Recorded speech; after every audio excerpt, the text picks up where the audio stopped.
Okay, guys, I told you I'd make another video here showing you the very end of our notes from section 4.5, which is how to solve a quadratic equation by graphing. And I'm on my laptop now, so I actually have the software for the TI-84. So here we go, 3x squared minus 5x minus 4, and notice this one is already set equal to 0. So what we're going to do is we're going to go to the TI-84 and hit y equals, and then put this function in as y1. So here we go, guys. Obviously, I'm in a table. All right, so watch my mouse, and then you can just see whatever button is red is the button that I just pushed last. So I'm going to hit Y1, and then I'm going to clear out any old function that we have and type in the function we're dealing with for this problem, which was 3x squared, and then I forgot, minus 5x and a minus 4. So minus 5x minus 4, and we'll hit enter, and there we go. Now, we're going to go straight to this button right here. We're not going to do the table. We want to see the actual graph. So I will hit that, and this is not what I was expecting to see. This might happen on your calculator. So what I'd like everybody to do right now, and this is something you're going to remember here, we need to center our graph. We're going to hit this F3 button, which says zoom, and then we're going to push number 6, which is zoom standard. So I'll go and type in a 6, and now this gives me what's called a standard viewing window of negative 10 to positive 10 on the x-axis, and also negative 10 to positive 10 on the y-axis. And now we see what we expected to see here, a parabola opening upward, skinnier than normal because that a value is 3. And what we're interested in right now, guys, is where the value of this parabola, this quadratic function, is equal to 0. And those are the two spots there, guys, is where this thing crosses the x-axis. So let me see if I remember how to do this here. I think I can take a screen capture right here. Okay, got it. And then I can copy that. And let me go back over here and put that. Give me just a second here. Why, there we go.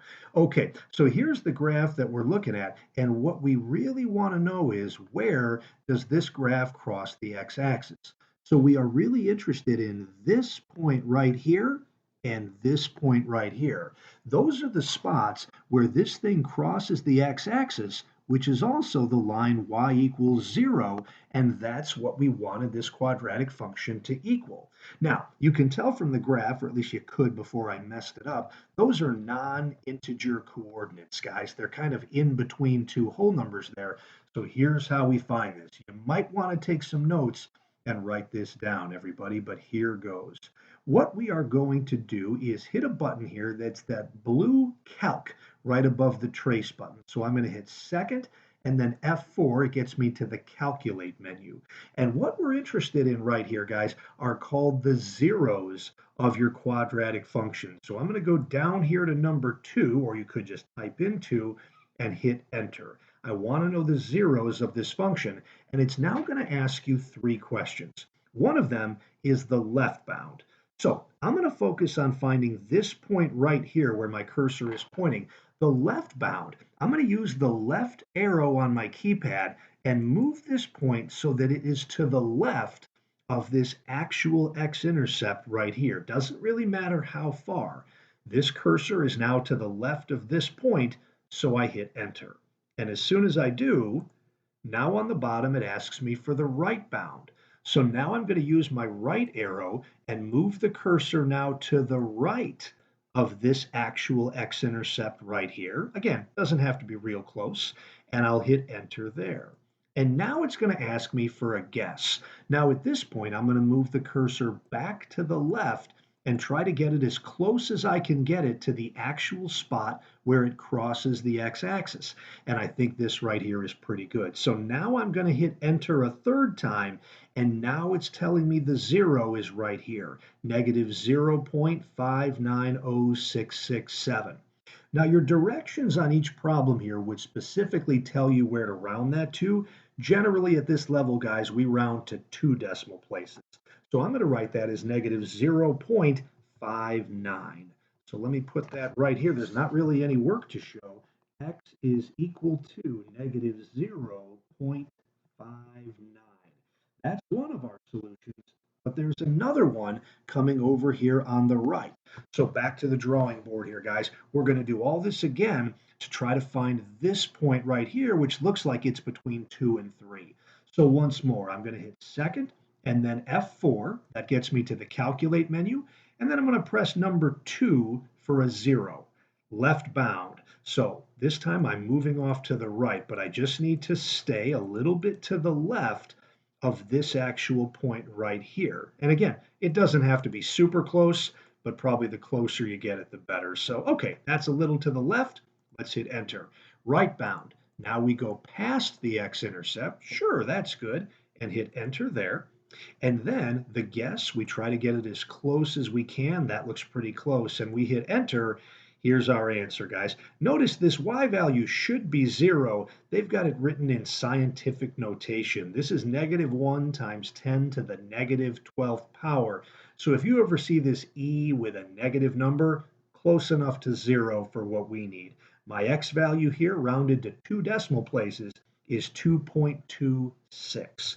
So let me write that one out. Or x equals 2.26, and those are my two solutions to this quadratic equation. Because those are non-integer solutions, in fact, they're irrational solutions, we would not have been able to find those by factoring. With everything we did in the other video here, guys, this mess right here does not factor. We would not have been able to solve that with other methods. And then this one right here is pretty much the same idea, but I wanted to show you what happens when you've got something on the right side. You certainly could bring that 6 over here and make this x squared plus 4x minus 6 is equal to 0. And then you could do this problem exactly the same way we did the last one. But I want to show you just an alternate method right here. When you've got stuff going on both sides, you just graph them separately. One side we're going to graph as y1, and the other one we're going to graph as y2. So going back to the calculator, I'm going to hit my y equals button. I'm going to clear out what I had, and now I'm going to type in y1, which is my left-hand side, x squared plus 4x. X squared, and then plus 4x, and we hit enter. But now right here, y2 is going to graph in red at the same time, and that's just going to be the function y2 equals 6. Enter.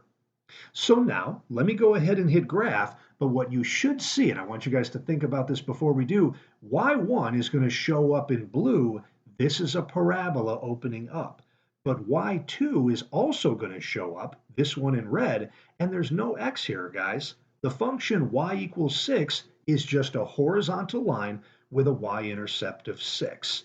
So there's our upwards opening parabola, and there's our horizontal line. And we are interested now, guys, in where those two graphs intersect. So let me put this right back over here. There we go. Wait a minute, that didn't work out. Let's try that again. I want to copy that graph. Okay. And then I want to go here and pay. Okay, there we go. That's the graph I was looking for. So we are looking for, it looks like there are 2 points of intersection where the blue parabola and the red line cross. One of them right here, one of them right here. So to find a point of intersection, I got to show you this. This is a little bit different than what we did a second ago. We're still going to hit second F4 and go to the calculate menu, but now instead of a 0, which is where a function crosses the x-axis, now we're going to go down here to number 5. We're going to find the intersection point between two graphs. So here we go. First curve, it's going to ask you which one we're trying to find. Yeah, I'm looking to find the intersection between the parabola and the line. So anywhere on the parabola is fine, hit enter. The second curve is the red line, that's right. So we hit enter as well. And a guess now, I'm going to move that cursor as close as I can to the actual point of intersection. That's how the calculator knows I wanted to find this point of intersection, not this one, which I'll have to do next. So then I'm going to hit enter, and here's the intersection point, guys. Not surprisingly, y is equal to 6, but this is the info I needed. X is -5.16. That's one of our solutions. X is equal to -5.16. Or there's a second solution further over to the right, so let's do that again. Second, calculate. We want number 5, a point of intersection. First curve, yeah, anywhere on the parabola is fine. This is really only relevant if you had 3 or more curves graphed at the same time. So yeah, the first curve is y1. Yep, the second curve is y2. But now for my guess, I got to move that cursor so that it's closer to the intersection point on the right than it was to the one on the left. So just somewhere over here. And there we go, guys. Our intersection point where y is 6, x is going to be 1.16. 1.16. And those are the two solutions we came up with to this quadratic equation, solving by graphing. All right, guys, so that's a wrap on how we use the calculator to solve quadratic equations in this particular section here.